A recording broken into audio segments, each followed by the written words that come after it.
死者身份已确认，太府寺少卿侯南。那就是普通的新蚕丝，死亡时间昨晚亥时，死因是窒息，被裹进白茧之前他还活着。多大仇啊！手法凶残不说，这还示众，太狠了也。太府寺负责国库金帛及谷物的保管出纳，侯南身为少卿，难免树敌无数。要不我去查查，看看他有什么仇家。这种事啊，不如我们先去问问紫苏。还可以从那白茧入手。三胖，你先去彻查一下所有养蚕的人家吧。好。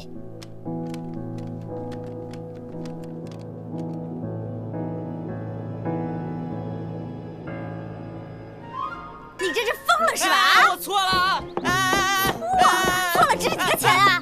给老娘站住！看我今天不弄死你！我让你站住，听见没有？啊！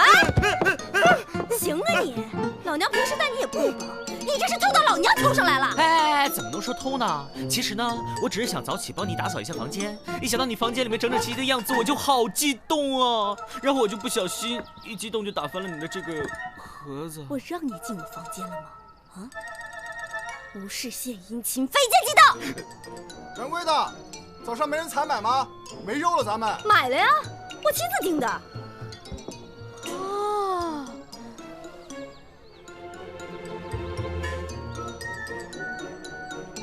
原来在这儿等着我呢。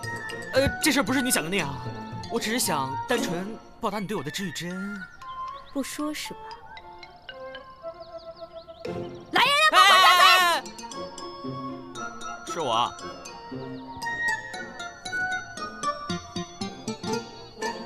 店里全天的供应量，全被你一个人吃了？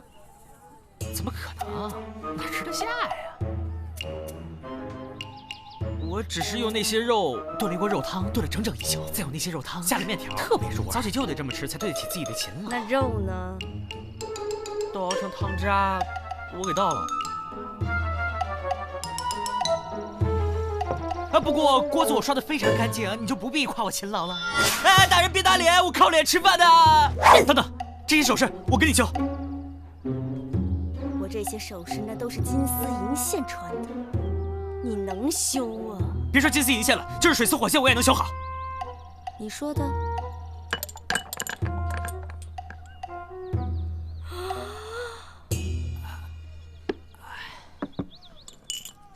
嘿嘿，这个。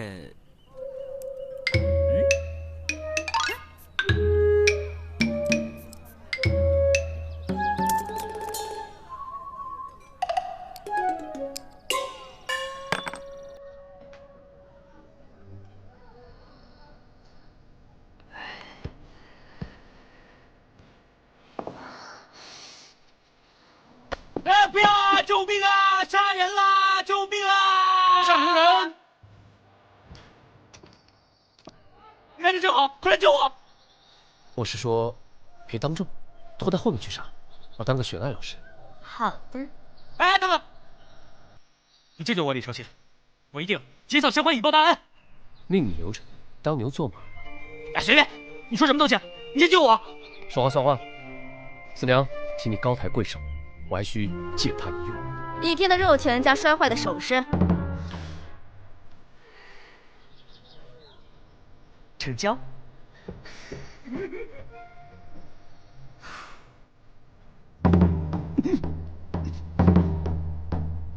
我好像听到了心碎的声音。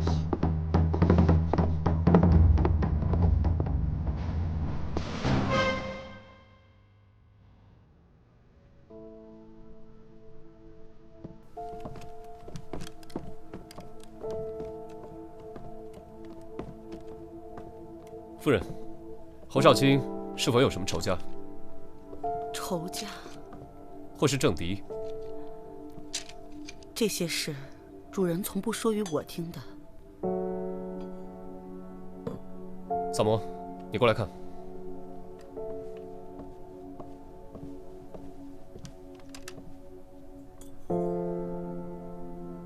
迷香，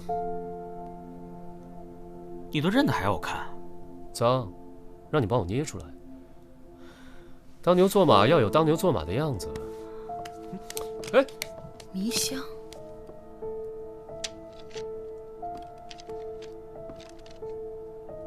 这香炉谁负责的？崔西，府里的大丫鬟。官人的意思是，她？不可能的。崔西在府上一直乖巧本分。她现在在何处？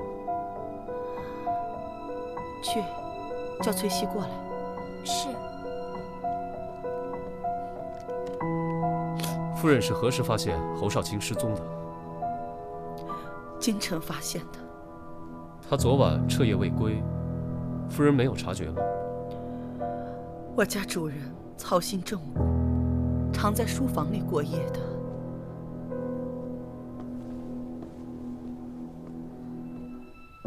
夫人，您叫我。两位查案的官人有话要问你。这书房里的香炉，可是你负责的？是。那这迷香，你作何解释？迷香，香料是夫人配的，我点完之后，夫人便吩咐我出去了。夫人，香料是我亲手配的，绝对没有问题的。崔西，昨夜亥时你在哪儿？在自己房间。可有人证？我与平儿同屋，可她今早才回来。是，昨夜夫人有些头疼，我便睡在夫人房里了，以便照应。扫魔。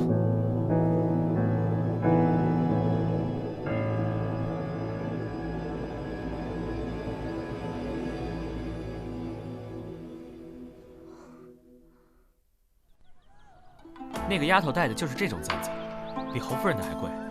我让李治买了一只来给你看看。不错，可以。这种品质的，再长3、5只，我的气大概就能消了。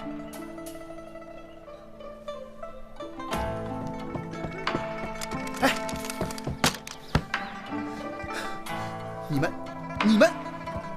怎么了？老大，你们知不知道，这个蚕啊，从卵长成茧需要多久哦1个月。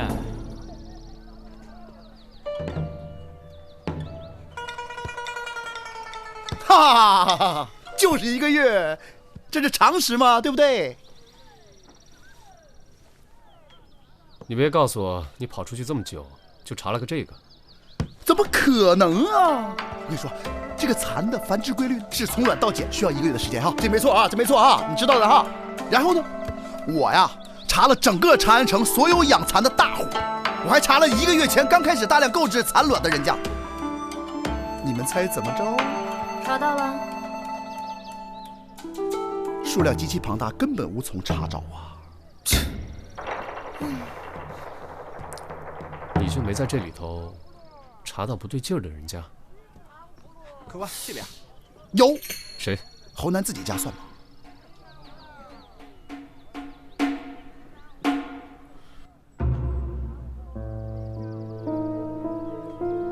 侯夫人，您家1个月前开始大量饲养蚕，敢问是何原因？什么意思啊？你们这是怀疑我吗？不错，我们有理由相信侯少卿同府上的大丫鬟崔西有着不同寻常的亲密关系。你发现之后心生妒火，便起意杀人嫁祸。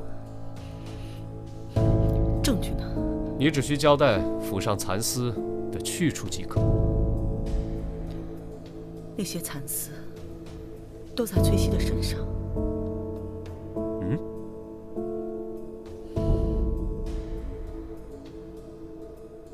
全府上下的人都可以给我作证。你们特地养蚕收蚕丝，就是为了给下人做件衣裳？官人所言非虚。崔西同我家主人的关系确实不同于一般的主仆，因为他是我家主人的亲骨肉。啊？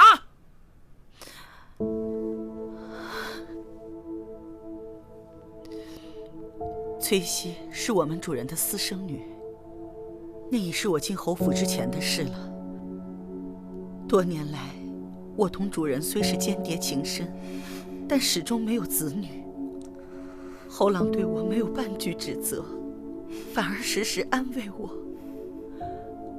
在我得知主人有此一女后，便决意要帮侯郎把骨肉寻回。哪知这孩子今早已身陷烟花之地。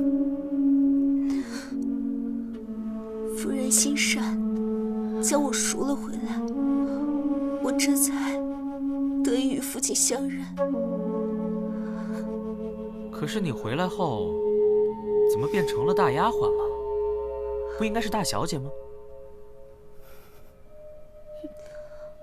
我出身青楼，能待在父亲身边侍奉，已经很高兴。夫人也视我如己出，处处用心。从小不知自己生辰何时，直到前日父亲说与我听，我才知道的。这身衣裳是夫人赠我的生辰礼，制作剪裁，夫人都亲自过问。我以为自己终于能过上有爹娘疼爱的日子，可是我没想到。好了，好孩子，从今往后，娘疼你。夫人，不要再叫夫人了，叫我娘亲吧。娘亲，娘亲。打扰一下，你是何时进府的？大约2、3月前吧。那你之前在青楼的时候，可有什么相好的主顾？你说什么呢你？怎么啦？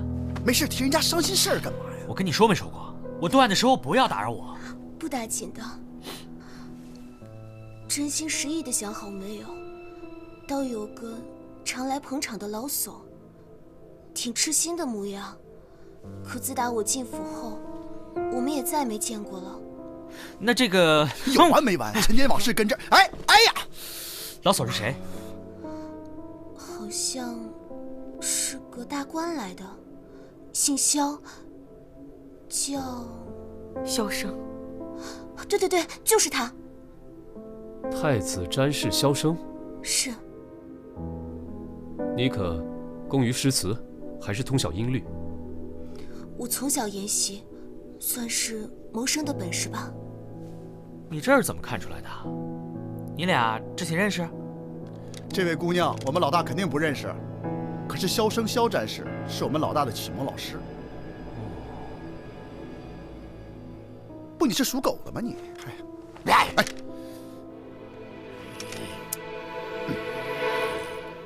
眼下北方边境失利，百姓饱受战火荼毒。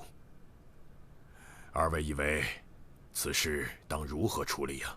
萧某以为应以民生为重，主动出击，驱除外敌。眼前敌兵虽然活跃，但只是小股分头势力作祟，若能个个击破，那无异于断敌方之手足。萧公言之有理，敌方虽然大胜，却也是元气大损，正骄且躁，而我军恢复速度远快于敌方，此时出兵快攻，当是良机呀。二位大人一向都是主战派，可是此种战法需要我军精兵能稳定发挥实力。现在是新帅带兵，士气如何尚不可知。他若贸然出战，恐怕是要吃亏呀。只怕假以时日，敌方亦已养精蓄锐，更加难以对付了。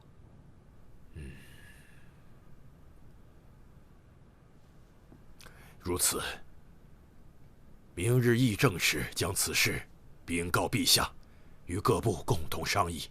好。哦，对了，今日上朝时，太府寺少卿侯南无故缺席，二位可知是什么原因呢？不知。吕延忠也未见踪影。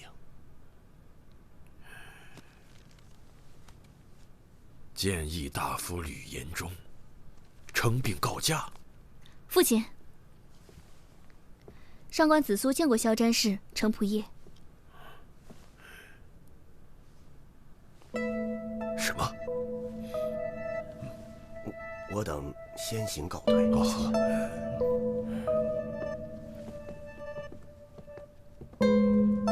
此事当真？确认无误。这侯南不掌太府寺实权，有谁又有什么必要要对他下这么重的手呢？彻查此事，以防节外生枝。是。另外，增派人手，保护好谏议大夫。吕延忠，他二人干的那些勾当，程仆夜不是马上要查清收网了吗？涉案人员都在地方上，也不至于。先按我说的做。是吧？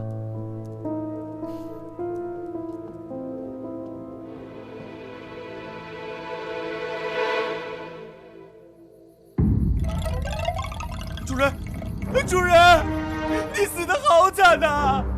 快禀告夫人，快啊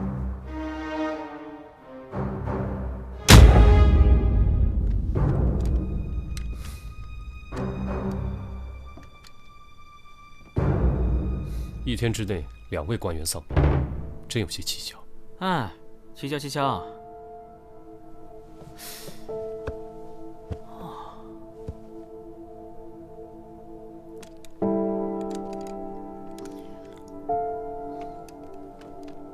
你干嘛呢？我看这些蜡烛，剩这么多烛油，我拿回去熔一熔，能做出好多根新烛来。再说了，咱们自己用不完，我还可以拿出去卖，又可以赚一笔钱。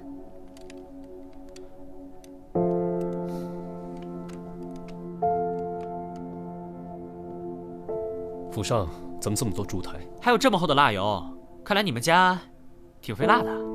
啊，禀官人，我家主人视力不大好，白天倒是没什么，就是入了夜不行，晚上不多点些灯的话，一点都看不清楚。这吕延忠身居要职。啊，要职？谏议大夫正五品上，不算要职。哦，还以为他是个小官呢。啊？双爷说这吕大夫是感染某种寄生虫而亡。寄生虫这种东西嘛，吃了不干净的食物，沾了不干净的水，才有可能染来的。不是的，主人恐怕是被萤火虫给咬了。啊？萤火虫？哦，主人生病初期向我们提过，有一晚主人他刚睡下，就听见有人敲门，他去开门却不见人，回屋就被萤火虫给咬了。这萤火虫不咬人的吧？怎么了？这2起案子没准真有关联。怎么说？如果这个凶手是精通于蚊虫饲养之道的人，就可以通过人为操作，令这个受害者感染寄生虫。饲养蚊虫是有这样的人，不是操蛊，而是这些人研究蚊虫的习性，利用他们的本能引导他们。有研究精深者甚至可以催熟他们，比如说他们可以加快蚕的生长进程，令蚕卵7天内长成茧。你去找四娘，问问她听没听说过城里有这种人。怎么这么会指使人？那你呢？我回一趟大理寺，查查2个受害人之间到底有没有联系。萤火虫。客官慢走啊！子苏姑娘，喝杯茶压压惊。哎呀，都在呢。哎呀，你们真是不知道，那个谏议大夫吕延忠。子苏姑娘，我这刚说到吕延忠，我没说什么农毛区啊。算上你这次呢，他已经是第4遍听到别人跟他详细描述那个吕延忠的死亡惨状了。听一遍呢，就得上楼狂洗1遍澡。照这个架势，现在是不用听完就得上去洗了。哎呦，哎呦，紫苏姑娘，我不知道啊，我。恭喜你啊，三胖，你已经成功的离紫苏姑娘越来越远了。信不信我一口鲜血喷你脸上？好茶。久等了，有头绪了。紫苏已经跟我们说过了。紫苏，他跟你们说什么了？紫苏说，有一个姓程的大官，早就暗中调查侯南和吕元忠在地方联合售卖官职的事情。尚书左仆射程同。对，他还说，买官的人早就已经被刑部派人监视了，与此案相关的买官者都在地方上，基本可以肯定这2个案子与那些人没什么关系。三炮啊，你那边有什么消息吗？我去崔西崔姑娘原来的地方问过了，这个萧生萧詹氏确实常去捧场，而且到现在都是。什么意思？现在顶替崔西姑娘的呀，是一个家道中落的大户女子，她的才情比崔西姑娘可不知高了多少，很得萧詹氏欢喜。萧詹氏虽然年事已高，只是因为嗜爱诗词音律，所以对这些有学识的女子啊，他都是赏识怜爱。不过呢，都没有肌肤之亲。哎呀，哦对，这个崔西崔姑娘啊，她能够通过侯夫人跟她的父亲相认，好像暗中也是得到了萧詹氏的帮助。不过崔西本人并不知情。同我料想的差不多。说的那么好听，到头来还不是个见异思迁的老色鬼。用你评头论足吗？我让你问的是问了吗？问你话呢？哎，好了好了，问了，但是我确实不知道什么养虫的事。不要紧。你刚进门时说有头绪了，有什么新的进展吗？我们基本可以锁定嫌犯了。真的？在吕元忠患病期间，他们家有个小厮失踪了，而且这个人就是吕元忠看到萤火虫那晚的守夜小厮。那这么说，这个虫子就是他放的喽？他畏罪潜逃了？有可能。前段时间吕家人心惶惶，一直没人注意到少了个人。吕家的小厮，不是说是连环案件吗？那他跟侯南能有什么关系呢？暂时还不清楚。三炮，啊，你去把这个小厮给我查出来。好。紫苏姑娘，我再也不提吕元忠了啊！你再跟我去一趟吕家。凭什么？我不去。凭你是我花钱雇的牛马。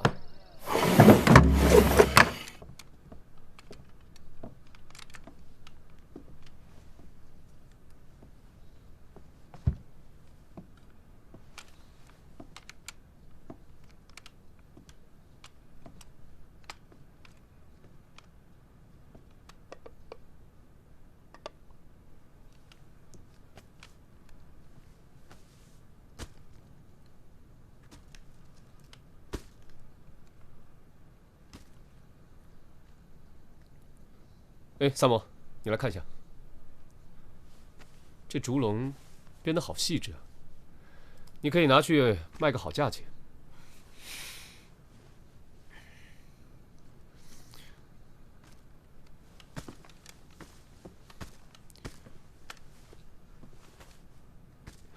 刚刚是我话说重了，驳了你的面子，抱歉。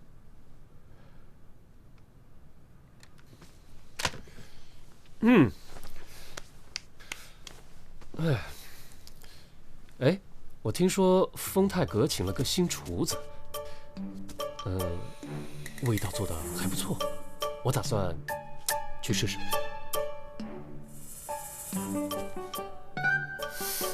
刚刚怎么好像听到有人跟我说话？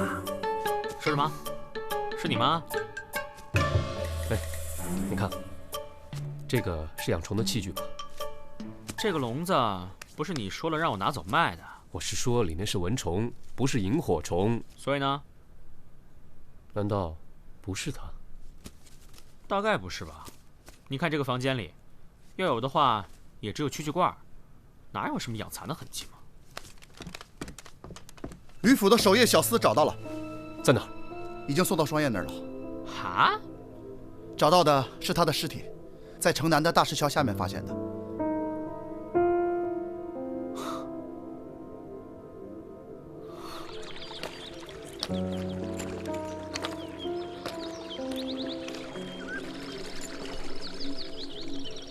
那小厮是淹死的，脸朝下泡在水里，大概就是淹死的吧。这块的水不急也不深，怎么能淹死呢？淹死倒不奇怪，奇怪的是，现在这个季节，这河里的水怎么会这么少呢？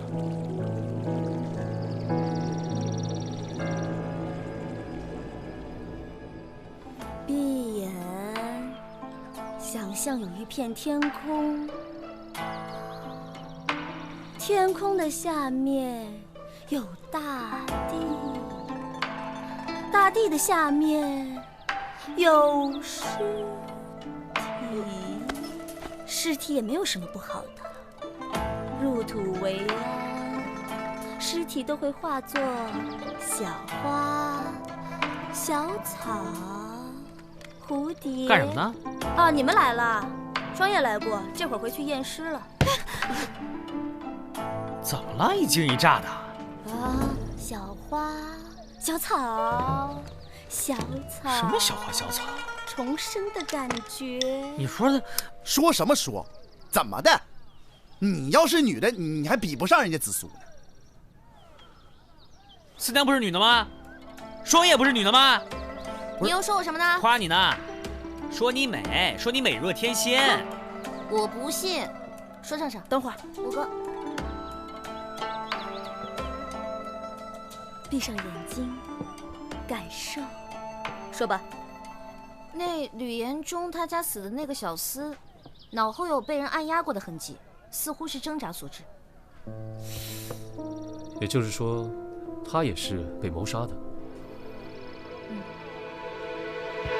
那小厮有个瘸腿的妹妹，听说那小厮对他妹妹一直很好，自己在吕家卖命，省吃俭用的拿了月钱全给妹妹。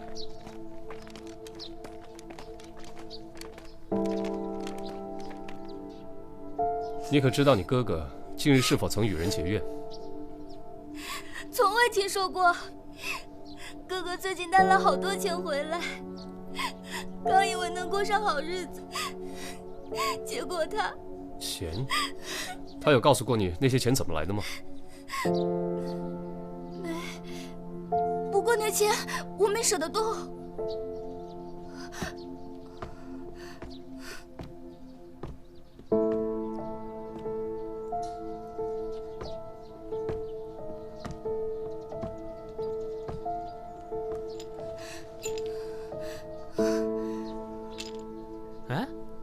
这钱袋看着好眼熟啊！你看哪个钱袋不眼熟啊？全城百姓的钱袋大概都被你过一遍手了吧？你上次见他是什么时候？就是他拿之前回来的时候，大概6、7天前。那小厮背后还有个主谋，能花重金收买了他，那主谋一定是个有权有势的人了。恐怕这件事还是同买卖官职的案子摘不开。买官案的负责人是程同，去拜访他，或许有用。你不是要现在去吧？天上下着雨，我肚子还饿了，牛马还得请喂草料呢。城府离丰泰阁挺近的。丰泰阁？其实这饭呢，放晚点吃最好。马不吃夜草不肥嘛，对不对？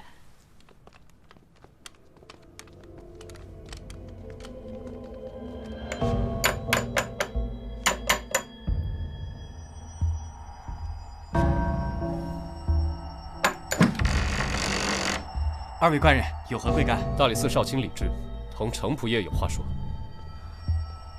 哦，我家主人不在，三位还是请回吧。哎，不请我进去坐着等吗？哎，是你呀？是你？啊，你们三个一起的？这2位是我的朋友。我们家主人确实不在，等主人回来，我一定转告他。三位要不还是隔日再来吧？啊？哎，不是，不在你让我们进去等，干嘛轰我们？三胖，哎，真不在啊？你怎么认识程府的家仆？前几日闲来无事，在东市摆摊。程府的家仆在我摆的摊上买过鸡，40文一只，买了2大篓，说是他府上要摆全鸡宴。城府最近有办拳击宴吗？老大怎么没邀请你？就你老大这副朝堂边缘人的样子，人家邀请他才怪呢。对了，子苏，问你呢，最近城府有摆宴席吗？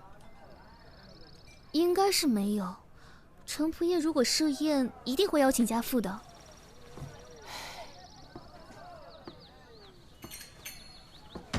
那就很清楚了。现在案情已经大致可以确定了，凶手就是那个程鬼，你们可以去抓人了。程通可是朝廷重臣，这种事情没有十足的把握，可绝不能轻举妄动。养蚕的人都知道，蚕很脆弱，不能直接拿手拨弄它，需要用到毛笔、毛刷，而金绒毛做成的毛笔最为柔软。程府的家仆在我手上买了那么多只鸡，说是为了摆拳击宴，但他府上近期又并没有宴请，所以买这么多只鸡，就不是为了吃，很可能是为了鸡毛。仅在我手上就买了2大笼鸡，因此可以推断，程官人家里应当是养了不少蚕。包裹侯少卿的蚕丝，应该就是这样来的。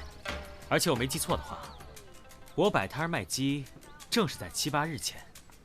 7、8日前，伽罗虫师他们饲养的蚕，出茧的时间可大大缩短，而且蚕丝也比普通的蚕丝更为坚韧。也正因如此，蚕本身才更脆弱，需要用到最柔软的鸡绒毛笔。普通养蚕是不会用到这个的。伽罗虫师，你刚刚所说的都只是推论，程同与我们的案件并没有直接联系。有的，程家家仆买鸡时用的那个钱袋，此时正在吕家那惨死小厮的妹妹手里。哦，怪不得你当时说眼熟。那也就是说，程同买通了吕家的守夜小厮。没错。那这个萤火虫也不咬人，怎么能让吕元忠染了病呢？那根本不是萤火虫，而是蚊虫。蚊虫？蚊虫会咬所有人啊，怎么只有吕延忠感染呢？其他人都没事呢？确实是守夜小厮，趁夜把带有病源的蚊虫投放到了吕延忠的房间，令吕延忠感染了寄生虫。至于要避免误伤他人，方法很简单。吕延忠有夜盲症，夜不能视，起身必要掌灯。程同利用这一点，给了小厮携带寄生虫且身上涂有类似磷粉的蚊虫，让他于夜半将蚊虫放入吕延忠的卧室内。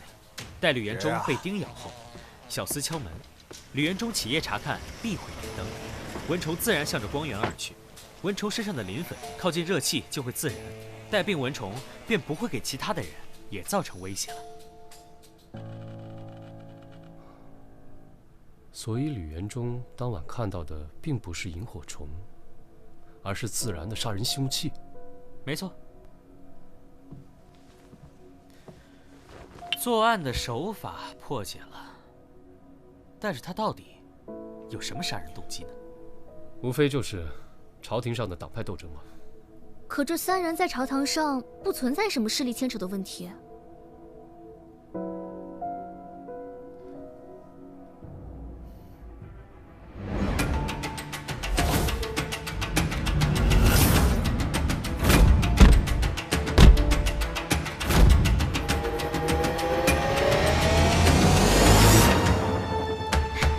我知道了，程同的独子程孝和于1个月前在北部边境战事中战死，侯南和吕延忠都是在那一役中立主战的。哦，他这么做是为儿子报仇？子苏，当时就这么2个人主战吗？还有一个人，萧生官人也是在那一役中立主战的，不过他平日与程同关系挺近，或许是这个程同才放过了他。不好说。你们最好还是去萧家查看一下才好。我们分头行动，萨摩三炮和子苏去找萧战士，我先去城府捉拿程同，一会儿跟你们会合。好。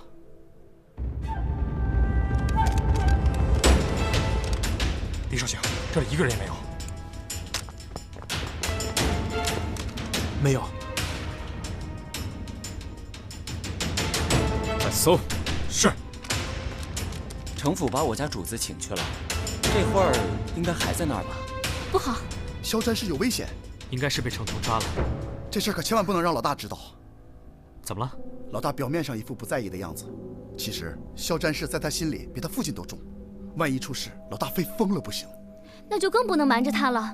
要是咱们因为顾虑耽误了营救，他会恨咱们一辈子的。三炮啊，有个事要辛苦你跑一趟。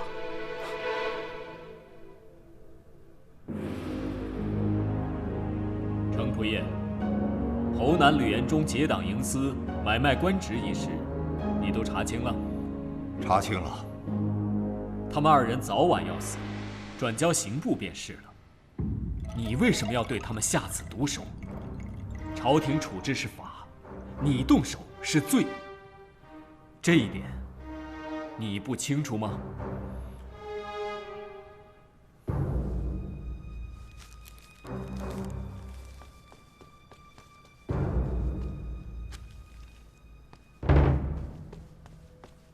这是犬子赴战场前留下的诀别家书，其中详述了正确的作战方略，也写进了他赴死前的不甘。在原本可以不死的情况下，因不懂战略的文官贪功，不得不舍命冒进。他心中该是怎样的滋味啊！拿到这封家书的时候，臣甚至不敢想象他赴死时的恐惧。所以你才下死狠手。是，臣之所以选择这样的方式谋杀他们，不过是想让他们也尝尝那种明知要死却无力回天，只能等着死亡一点点逼近的恐惧。你既然心中有恨，为何现在在边防事务上仍是立主战呢？以当前的形势，立主战的方略是正确的，况且这也是犬子的遗愿。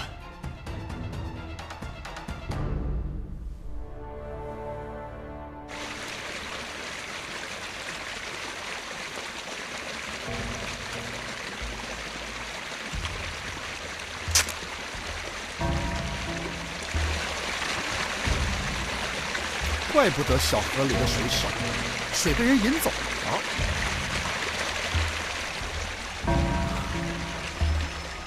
朕已留不得你，但怜你爱子心切，况侯吕二人原就难逃死罪，朕可许你自选一条去路，说辞体面，日后也将善待你的宗族家事。臣领旨谢恩，请赐鸩酒一杯。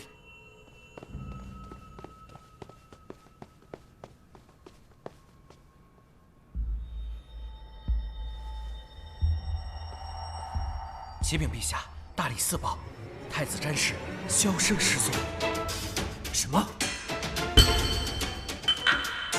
你往日挚友也不放过吗？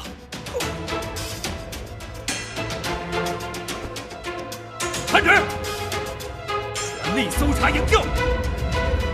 府里一定有夹层，搜到买鸡的那个仆人，才能找到萧詹事的下落。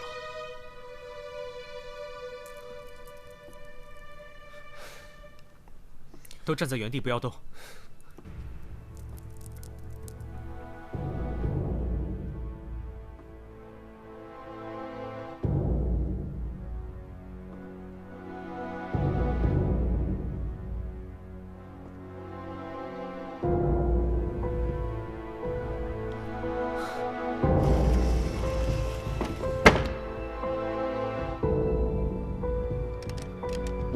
肖战士在哪？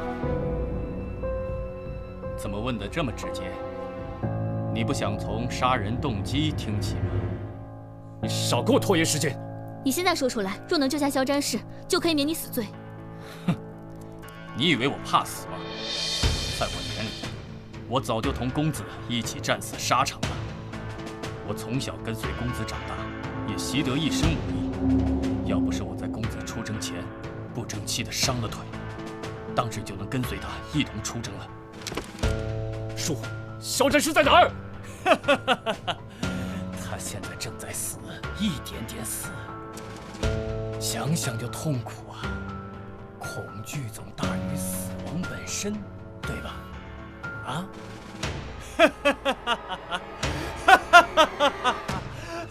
你们是不是打算把萧真是淹死？你怎么知道的？那日在门口见到的，你裤脚全是水，地上也是湿漉漉的一片，可外面并没有下雨。再加上程童惯用慢慢折磨人的杀人手法，可以猜到你当时是在试着控制水量，好知道放多少水才能达到一点点淹死萧占士的效果。估计再说上2句话，他就该死透了。说，再问，萧真是在哪儿？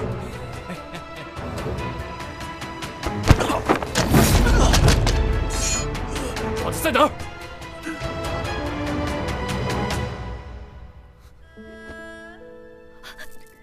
这怎么办啊？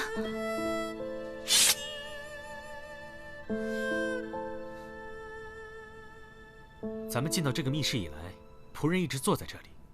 他为什么要坐在这里？他为什么要坐在这里？蒲团底下。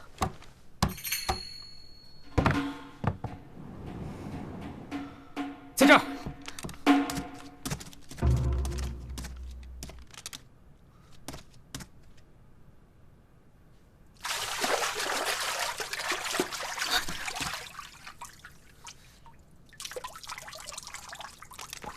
夫子，夫子，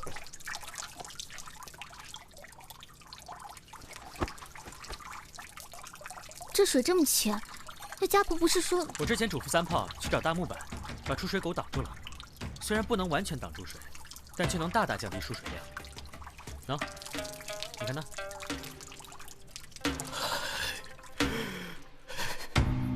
今儿菜不错吧？这可是专门给你们庆功的呀！蜜汁烧鸡。你这又是怎么了？能把那个鸡拿走吗？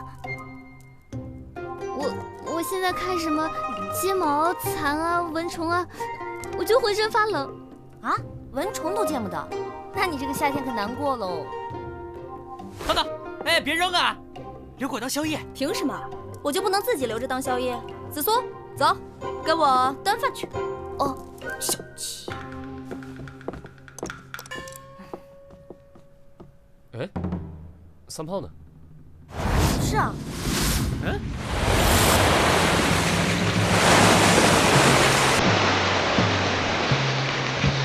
你们到底在干嘛？想不到什么政府啊！